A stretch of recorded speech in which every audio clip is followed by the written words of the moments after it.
Houston'da yaşamanın birinci artısı ve son olarak en önemlisi, özellikle canımı sıkan en büyük noktalardan bir tanesi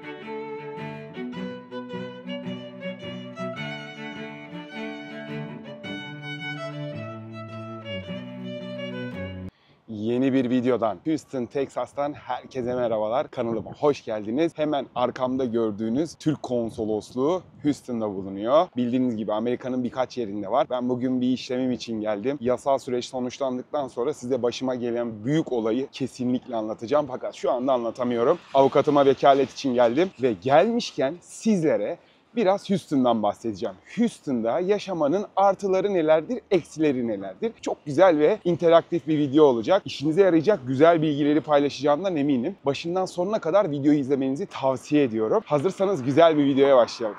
İlk olarak artılarından başlamak istiyorum. Houston'da yaşamanın birinci artısı uygun yaşam maliyeti. Houston diğer büyük şehirlere göre oldukça uygun. Özellikle New York, Los Angeles veya Austin'e göre daha uygun. Ev fiyatları, yaşam fiyatları, maliyetleri biraz daha uygun oluyor. Bu yüzden seçeneklerinizin arasında olabilir. İkincisi ise gelişen iş piyasası. Houston enerji, sağlık ve teknoloji gibi sektörlerde oldukça öncü bir şehir. Burada birçok Türk şirketin ve birçok yabancı şirketin headquarter'ları bulunuyor. Çünkü çok eski, çok tarihi bir yer. Austin'de çok fazla bu tarz headquarter'lar yok. Ama biliyorsunuz bazı büyük markaların var. O yüzden burası bu tarz alanlarda gerçekten öncü bir yer. Ben Türkiye'de yabancıları tanıyordum çalıştığım yerde. Houston'da headquarter'ları bulunan şirketlerde üst düzey yöneticiler enerji anlamında. Enerji sektöründe iş yapıyorsanız burası gerçekten sizin için öncü yerlerden bir tanesi olabilir. Üçüncü yönlerinden biri kültürel çeşitlilik. Houston hakkında en sevdiğim yönlerinden bir tanesi bu. Bu şehirde tam bir kültür mozaiği var. En büyük ikinci Vietnam popülasyonu da burada bulunmakta. Siz buradaki kültürel çeşitliliği buranın yemeklerinde, restoranlarında, festivallerinde, etkinliklerinde rahatlıkla geldiğinizde görebilirsiniz. Houston'da bu anlamda çok mutlu olacağınızdan eminim. Dördüncü olumlu yönlerinden bir tanesi ise bunu Austin'de de bahsetmiştim. Eyalet gelir vergisi yok. Bu gerçekten çok büyük bir avantaj. Texas'ta eyalet gelir vergisi bulunmamakta. Yani her maaşınızdan cebinize daha fazla para kalıyor. Bu da sizin için daha büyük bir mutluluk anlamına gelebilir. Beşincisi ise ılıman kışlar. Eğer kardan ve dondurucu soğuktan hoşlanmıyorsanız Houston tamamen size göre bir yer. Kışlar oldukça ılıman geçiyor. Burada her zaman şortunuzu giyebileceğiniz bir havanız oluyor. Bu yüzden kalın montlar ve kar kıyafetlerine burada hiçbir ihtiyacınız kalmıyor. Bir diğer olumlu yönlerinden bir tanesi açık alanlar. Houston Memorial Park ve Buffalo Bayou gibi harika parklar var. Yürüyüş yapmayı, bisiklete binmeyi, doğada vakit geçirmeyi seviyorsanız Houston kesinlikle seçim yapacağınız yerlerden bir tanesi. Ve son olarak en önemlisi, bunu en sona sakladım. Dünya çapında sağlık hizmetleri. Dünyanın en büyük tıp merkezlerinden bir tanesi olan Texas Medical Center Houston'da bulunuyor. Buraya dünyadan birçok insan geliyor. Özel ve zor ameliyatları gerçekleştirmek için. Sağlığınıza önem veren biriyseniz ve sağlık anlamında hizmet almayı düşünen biriyseniz burası kesinlikle size göre. Yanlış hatırlamıyorsam rahmetli Turgut Özal bile operasyon için buraya geldiğini biliyorum. Hatta şöyle, bu sebepten ötürü galiba burası başkentinde konsolosluk bulunmayan tek eyalet diyebiliyorum. Çünkü Austin başkent fakat Houston'da konsolosluk Texas'ta var. Galiba sebebi bu olabilir diye duymuştum. Houston'u neden tercih edersiniz? Bunlardan size bahsettim kısaca. Çok fazla boğmadan. Eğer siz bana detay anlat derseniz lütfen yorumlarda belirtin.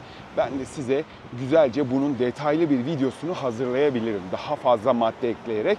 Fakat şimdi Houston'u neden tercih etmezsiniz? Houston neden sizin için uygun bir yer değil? Biraz bunlardan bahsedeyim. Birincisi ve en önemlilerden bir tanesi kesinlikle sıcak ve nemli yazlar. Eğer sıcaklık ve nemden hoşlanmıyorsanız Houston size biraz zararlı olabilir. Burada yazlar gerçekten sıcak geçiyor ve özellikle artan nemle bunu dibine kadar hissediyorsunuz. Astımınız varsa, migreniniz varsa biraz rahatsız olabilirsiniz.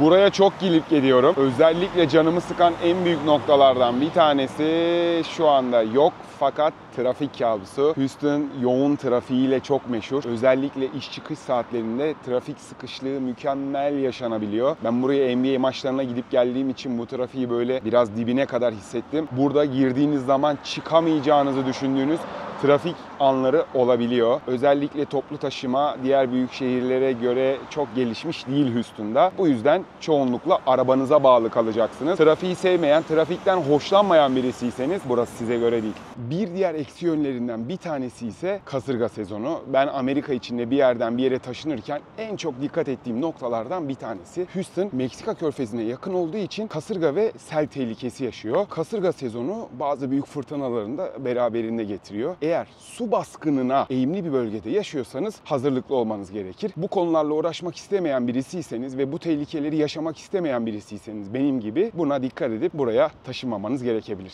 Bir diğer eksi yönlerinden bir tanesi ise yayılmış şehir yapısı. Houston çok büyük bir şehir ve oldukça geniş bir alana yayılmış durumda. Yani şehrin bir ucundan diğer ucuna gitmek isterseniz bu biraz zaman alabiliyor tabii. Her yer birbirine oldukça uzak ve bu yüzden de daha uzun sürüşlere hazırlıklı olmanız gerekiyor buraya taşındığınızda.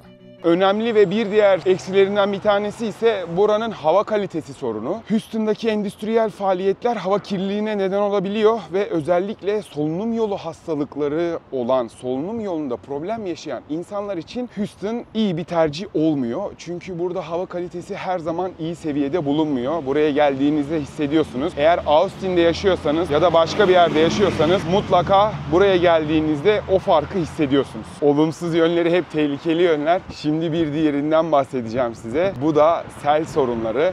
Bunlardan bahsetmem gerekiyor. Kusura bakmayın. Her zaman böyle cennet bir yer olamayabiliyor. Bu büyük problemleri sonra niye anlatmadın? Böyle bir şey var, sen bahsetmedin diyebilirsiniz. Bu şehir yoğun yağışlarda ciddi sel sorunlarıyla karşı karşıya kalabiliyor.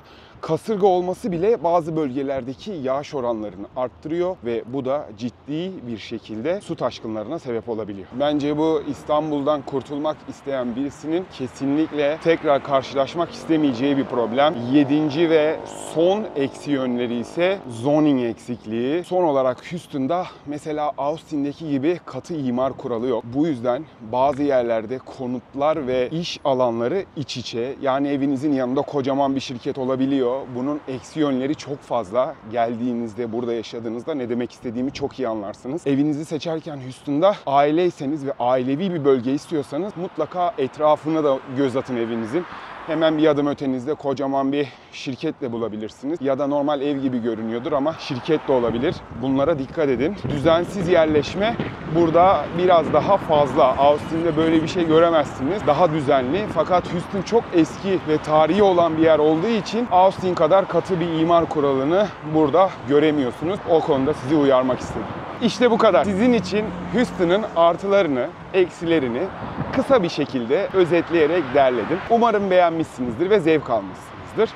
Houston'ı kesinlikle sunacak çok şey var sizlere. Buraya gelip bunları tecrübe etmenizi tavsiye ediyorum. Belki size göredir, belki değildir. Eğer fırsatınız olursa mutlaka gelip burayı tecrübe edin. Eğer görmek istediğiniz farklı şeyler varsa lütfen aşağıda yorumlara belirtin. Hatta bu söylediklerimi bile aşağıda tartışabiliriz. Kafanıza ekstra takılan bir şey olursa mutlaka yorumlara yazın. Ben mutlulukla size bunun için cevap veririm. Videoyu beğendiyseniz kanalıma abone olup videoyu beğenip bir de yorum yaparsanız bana çok büyük destek vermiş olursunuz. Desteklerinizi kalbimde hissediyorum. Çok teşekkür ederim. Çok güzel şeyler yazıyorsunuz. Bizi gururlandırıyor ve daha fazla video üretmeye, daha fazla içerik size paylaşmaya itiyor. Haftaya aynı gün, aynı saatte farklı bir içerikle görüşmek üzere. Kendinize çok iyi bakın ve hoşçakalın. Houston'dan selamlar. Son olarak Türk Konsolosluğu'nda çalışan bütün personellere misafirperverlikleri, yardımları ve güler yüzlülükleri için çok teşekkür ediyorum.